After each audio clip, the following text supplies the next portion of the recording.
Hey everybody, it's Karyn Bryant for MMA Heat. I'm talking with Gegard Mousasi, who will be facing Dan Henderson in the co-main event on January 24th. This fight's going to be going down in Sweden. And Gegard, thank you so much for taking the time to talk with me today. It's always a pleasure.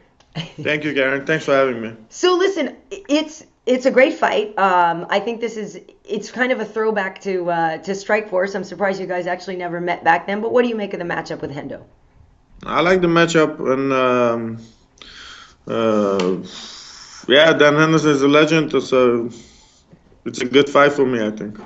Well, and I think it's tricky. The fight that Dan had with Shogun really wasn't going Dan's way until he landed that punch. We all know that took Shogun out, but he didn't fare so well against Daniel Cormier, very very strong wrestler.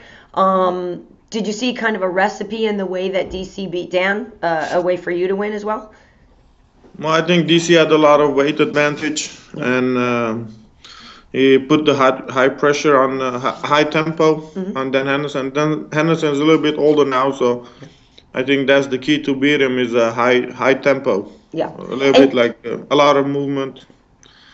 So yeah, but Dan Henderson is always dangerous, and I think lately he hasn't been doing very great, but that's because he's fighting the best of the best guys out there. So right. Yeah. Yes, it's understandable to lose to Daniel Cormier, who may just become the next light heavyweight champion. So clarify though, what weight will you guys be fighting at?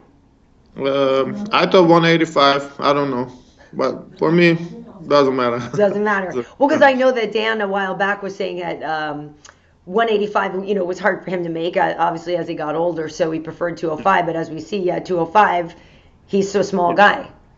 Yeah, for sure. I think too much weight advantage for his opponent, so I think 185 would be better for him. Mm-hmm. Yeah. And so obviously this is you going back to Sweden. We know before you were supposed to fight Alexander Gustafsson, and you ended up fighting Ilir Latifi. How do you feel about going back there? I think the crowd knows me because I fought already there, so yeah. I think it's a great fight so far, at least with Gustafsson, me against Dan, co-main event. I think that's really a pay-per-view event. Yeah, it's going to be great, but it's not a pay-per-view, right? No, it's on Fox, this one. Yeah, so it's good. I know. Yeah. Well, it's funny because obviously I hear stuff behind the scenes at work, and when I heard, it was like, oh my God, this is great, and so but then of course my next thing is like, how can I go? I got to make sure I'm working on that. But the big Fox shows, a lot of time Kurt Menefee does those, but I'm thinking, there's a lot of football still going on right around there. Yeah. Maybe Kurt won't want to travel, so fingers crossed. But then again, I was like, wait a minute. Sweden in January. I went to Sweden in April and it snowed. So Sweden in January, I don't know. yeah. But I hear also it's a good. It's a 45,000 people stadium. They're gonna have it. So it's a big on a big network. Yeah. Biggest, I think so, and a lot of people. So it's a good. It's good to be part of that event. Absolutely. So now where? Are you going to keep doing the training in Amsterdam? I know we talk about this a lot, and obviously you felt like a lot of things, they're not necessarily wrong. That's where you've always done your camp, and so you're going to stay there. But you kind of played with the idea of maybe coming to the States and doing some things. So what do you think you're going to do for this one? Well, I think in my last fight I had to do a lot with mental than anything to do with training. I was no excuse, but I think I lost already before I even stepped in the cage. I was just not me. So I don't think there's something wrong with the training. Yeah. I just didn't have the spirit to fight, to be honest. Well, yeah, we talked after that fight, and you did say something like it just wasn't me in there that night, and I don't. You were saying, you didn't feel like you. So was there something that happened before the fight that just kind of threw you off? Some personal stuff, but you always have that. Gegard, give me these girls' numbers. Let me. No, it's no girls. Something else. Oh, is it? Okay. Because usually you got a mess of girls running around and. No. I have a girlfriend now, so I'm not. I say, calm down. Okay, good. Yeah, but no, you always have that. But I think, Also, I had a lot of training camps, and the fight got rescheduled. Right. I was burned out, to be honest. That's so I took off after the fight. I haven't done anything. I'm slowly working every day now to build to get in condition for the fight. So, but I think I needed a break. So it was good. After the fight, I took 1 month off, 1.5 month, and I'm coming back now. So. Good. Well, yeah, I mean, when you think about it, like you mentioned about Dan Henderson, it's because you're fighting the top level guys. I mean, you took on Lyoto Machida, Mark Munoz, Jacare Souza. I mean, they're killers. Yeah. So it's understandable that the burnout rate. And before that, yeah, I mean, you didn't really have much of a break between these fight camps. No, not at all. Yeah. Also coming off the injuries, I was constantly working on the injury. Yeah. So I think it was a little bit too much of everything, and fighting 3 top guys in 1 year was also not maybe smart. Maybe. But big opportunities against Machida and against Jacare, because I could have gone closer to a title shot. So of course you're gonna take those shots. You're gonna take the opportunities. But I think with a little bit break now, fighting January, it's much better for me. Nice. Well, and also now you're 1-1 with Jacare, so there's always that idea for the rubber match down the road. Yeah. No, I don't have desire to fight him. He's a good guy. He's a friend. Yeah. I don't have a desire to fight him, actually. Do you think, obviously Chris Weidman is going to be facing Vitor Belfort. That fight's actually happening here in Los Angeles in February. Do you think Jacare should get the next shot? I feel so. He's on a 4 or 5 inning streak in UFC, I think, something like that. I think he deserves it. Yeah. After Vitor, I think he's next. And then you have Bisping against Luke Rockhold, someone like that. Yeah, well, that's going down this weekend. Who do you think is going to win that fight? Tough to say. I don't want to say anything. Otherwise, they're gonna give me crap about it. Yep, that's what it's all about, Gegard. They give, Bisping gives everybody crap equally. That's his second favorite sport next to fighting. I think Bisping has always advantage because of his conditioning. He has a good cardio, and I think Luke Rockhold, he doesn't have that advantage. So. Yeah. Yeah, Luke is a great striker, but Michael, like you said, never gets tired, and I feel that he is actually kind of underrated and underappreciated until people see him fight, and they're like, "Holy crap, this guy can box!" And I think he's better than people think he is. Yeah, for sure. He's been in the UFC for such a long time. He has fought everybody, so he's a guy that never got a title shot. So. Right. Well, hopefully someday he can. It's going to be a great fight, and obviously I work with DC so much that I hear all about Luke, and Luke's striking is incredible, so it's going to be a great fight. Yeah, I think so too. Yeah, and the build-up is also good. Right, very nice. Yeah. And so, I mean, the thing with Dan, you guys get along really well, right? I mean, you're not necessarily friends, right? But there's no animosity, even with Strikeforce, all the back history. You guys never had any issues, right? No, not at all. I think Dan is a stand-up guy. He's a good guy. Yeah. He's a great athlete. It's a good fight. I think Dan Ennis always comes to fight. And for this fight, I'm not gonna do all the unnecessary things. I'm just gonna train. I'm just gonna train to be in top condition and just to fight. I'm not gonna do technical stuff and all that. Because with Dan, I feel like I can go and just fight him and win. Yeah, nice. So the unnecessary. I want to go and really fight. Yeah. Really fight for 3 rounds hard, and whatever happens. At least that's why I don't want to have game plans and trying to jab someone to decision. Because lately I've been only doing that. I'm just trying to, I'm more defensive fighter now than I used to be. I was always offensive. Yeah. So this fight, I just want to go and just fight. Yeah. Well, when did that shift change? Did it change when you got to the UFC and you figured, okay, now the opposition might be a little different, or why was there a shift in the sort of fight paradigm? Well, I think with the injuries and my boxing coach, I was working a lot on the jab, and I was more defensive, getting more defensive through a period of time, I think. But I'm always more of an aggressive forward guy. Hmm.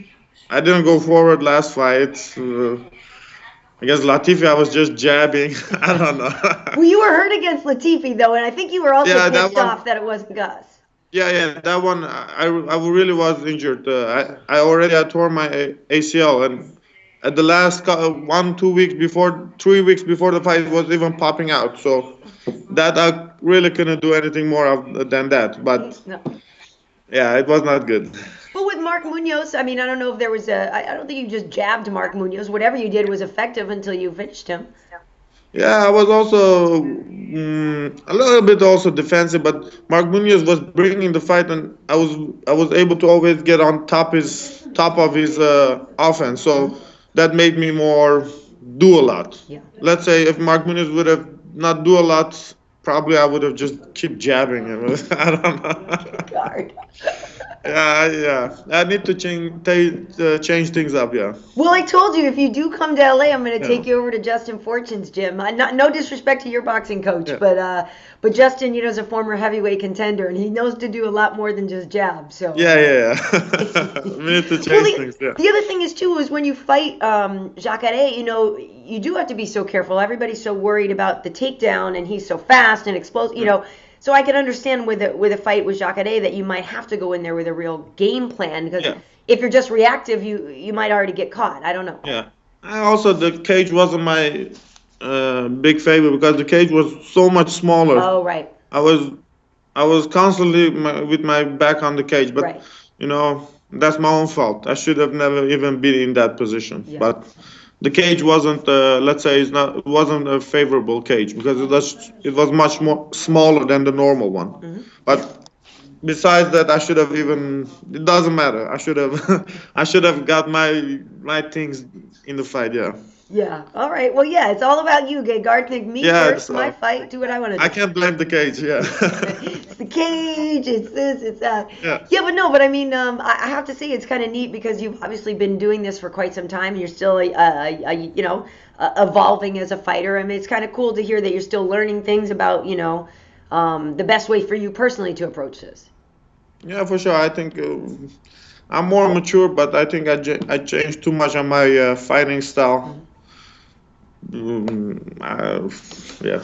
Well, Maybe in a way, getting. it's like you're mature enough to know that you need to get back to the Gegard of youth. But the Gegard Yeah. of youth who like you said, you used to not really train that much, and which I think is crazy that you were still as successful as you were without really training. So now if we can just put the physical training part with the mental free spirit of, Yeah, of but how you used to fight. Yes, because sometimes I have good performances, sometimes really bad performances. I should be stable. That's the problem. It's not that I cannot do it, but I realize sometimes I perform good, Yeah. and sometimes I really, underperform. Right. And I think it has to do with mental stuff. Well, is there any Because way to eliminate? I don't think I'm lacking any on strength or technique or whatever with the other guys. I think I just need a better balanced, Mousasi. Well, yeah. Well, so is there ways to have somebody manage some of this background noise for you? I mean, I know your brother's always at your side. If he's the one causing the Yeah, but problems, then we got a problem. But I it's- mean, It's all mental, I think. It's all in my head. He Yeah. cannot do nothing. He take care of the business stuff and stuff like that. So I don't have headache on that. But other stuff, he cannot do anything for me. So yeah. have you ever considered a performance coach or like a sports psychiatrist? I went it one time, but I went to the guy.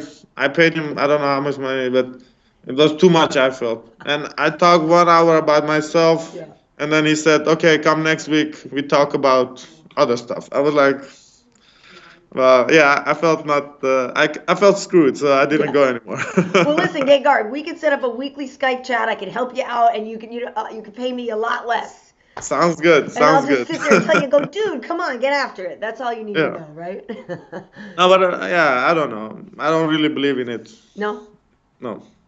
Well, I think for some people it helps. At least you do like pre-visualization, on fight night or anything like that, or no? You just kind of like to just kind of walk out there and just go. I think I think the best way for me back then was always the training. If I was doing well in the training, I was feeling really good about the fight. I wasn't worried. Right. So I think if I just train less but better and harder, I'm gonna feel good all the time, Yeah. and then I will be ready mentally also for the fight, because maybe doing too much is also like tiring. And you have a lot of bad days in training, so it doesn't make you feel so good. Yeah, no, I can imagine. But also, I remember one time you told me that it actually worked out to your advantage because you had a bad camp. You said something like bad camp sometimes meant great fights. But last time it seems like bad I don't camp know meant anything bad about fights. fighting. Sometimes great camp I lose, sometimes bad fight I win. I don't know it anymore. It's just luck, I think. Yeah. Yeah, it's luck, and like you said, it's you're fighting a lot of really tough guys. So then listen, so you took some time off. Did you actually take like a legit holiday and go vacationing somewhere, or just kind of hang around home and? More holidays is just because every day is holiday for Well, me that must be here. nice. Yeah, I do whatever I like. I've always I went to Ireland for 2-3 days, but nothing special. Did No, you I go did go for in. the fight, or no? You just went. No. There was a wedding, and I went with my friend. So yeah. Nice. Ireland's beautiful. Yeah. I liked it. Yeah, nice people. Yeah, very nice, very nice. Yeah. So, Gegard, you said you were in Vegas not too long ago to sign a new contract. What's the deal with that? Well, I got an 8-fight deal now, so staying in the UFC hopefully for a long time. Yeah, 8 fights, that's pretty good. So, and Yeah. last year you had 3 fights in the year? Yeah, 3 fights. I think this year maybe 2 fights, Yeah, one but for fight. 2014, you've got, yeah, okay. So, Yeah, true. and what's the, is that better for you, or I mean, I know, you've had some injuries and stuff, but what's the frequency of fights that you actually prefer? I think for next year, 2 fights to max 3. 2 fights would be better, but I think I will. It depends on how the fight goes. If I'm doing well, I would like to fight more, but I want to have good performances. Yeah. Then I would like to have more fights. If not, I need to take good thinking. And just get back into the real estate business. You still own a bunch of apartments and all that stuff? Yeah, but things are getting more expensive, so it's more difficult to buy. So it's good on one hand.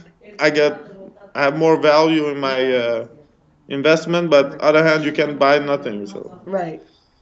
we're saving now. Nice. Good. Yeah. Well, so I guess we will see you in a couple of months, and don't push yourself too hard. You've got the holiday season coming up too. Are you able to focus through, Christmas and holiday stuff, or? No, that's no problem. It's No. just one day. One day, take rest is good actually. Yeah. 1 day, 2 days. So Well, don't forget to send me my birthday present around holiday time, because mine is in December, so don't forget. I will remember it. Yeah, please remember me. I'm very Yeah, I'll bad with remind birthday. you. Yes, Yeah, right. I'll definitely do that. Yeah, right. Oh, really? Yeah, right. But listen, well, I'm really, I'm excited for you. I think this is going to be a really good fight. Like you said, it's in Sweden, which, not quite a home game. Your last fight 2 fights ago with Mark in Germany felt good for you as well, right? You feel like you have a lot of crowd on your side? For sure, yeah. This time also, I think, but Dan Henderson is a popular fighter, and so I think the support, he will have enough support there also. Yeah. Yeah, so it's a good fight. It's a 3-rounder. It's in Europe. Yeah. I am. All right, well, listen, if you do make it stateside, of course, you got to look us up. And but until then, until we see you, I wish you the best of luck. Take it easy. Don't go too crazy. Keep that girlfriend in line, or let her, Yes. Don't get crazy. No. We'll do fine. No problem. No worries. All right, Gegard. We'll see you soon. Thank you. Thank you, Karyn. Bye. Bye-bye. Bye.